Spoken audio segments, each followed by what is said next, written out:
So now we're doing question 3. Question 3 was a multiple choice problem. Which of the following conditions cannot produce ether functional groups from alkenes? Circle all that apply. So now we know that we can have more than one right answer when it says circle all that apply. So the first one, the reagent it gives you for choice A is Cl2 and H2O. Whenever we chlorinate in with water as a solvent, we're adding what question for what we're adding is going to be Cl or chlorine and OH. So here we're not making an ether group. So this would be, we put an X through it. We're not making an ether group, so that's one of our answer choices. This is asking which one of these cannot produce an ether functional group. And here I just showed both of the products that are formed. It's, again, just a little review. When you add chlorine, you get the triangle intermediate, and then water comes in to break the triangle, and you get an anti-addition, so you're going to get a mixture of two enantiomers since you have two chiral centers. So then, part B is you have bromine in an ether solvent, CH3OCH3.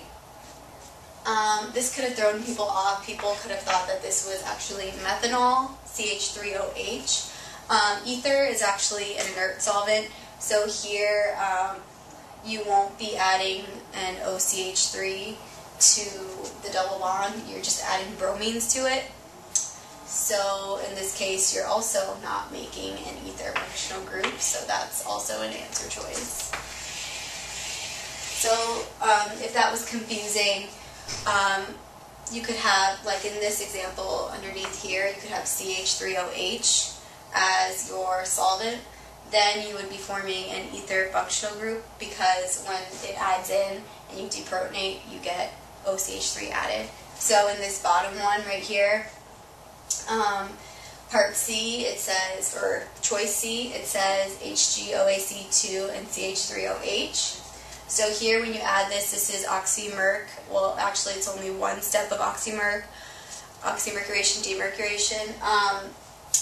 It only shows one step. Remember, it's a two-step mechanism where you have your HgOAC, your mercuric acetate, and your solvent in step 1, and then step 2 usually has an NaBH4, which changes the HgOAC to an H. So you would either, depending on whether you have water or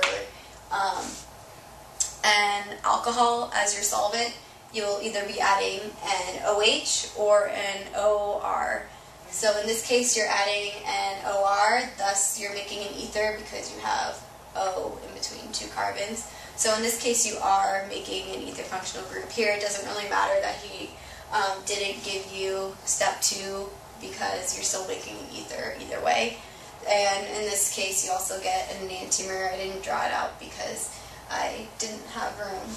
But so this one, you do make an ether as a functional group, and that means that that's not an answer choice since it's asking which ones do not make an ether functional group. Then this last one showed H2SO4 and isopropanol. So this is kind of a starred type of name, common name, isopropyl.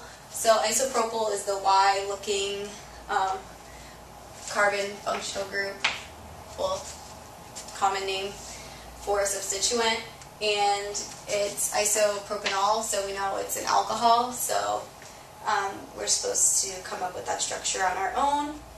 And it's acid catalyzed hydration, but actually instead of water we have an alcohol, so it adds an ether. So this one is also a correct answer. So this one, oh, I'm sorry. This one does add an ether, therefore it's it does produce an ether functional group, so it's not one of our answer choices. So the answer choices are A and B.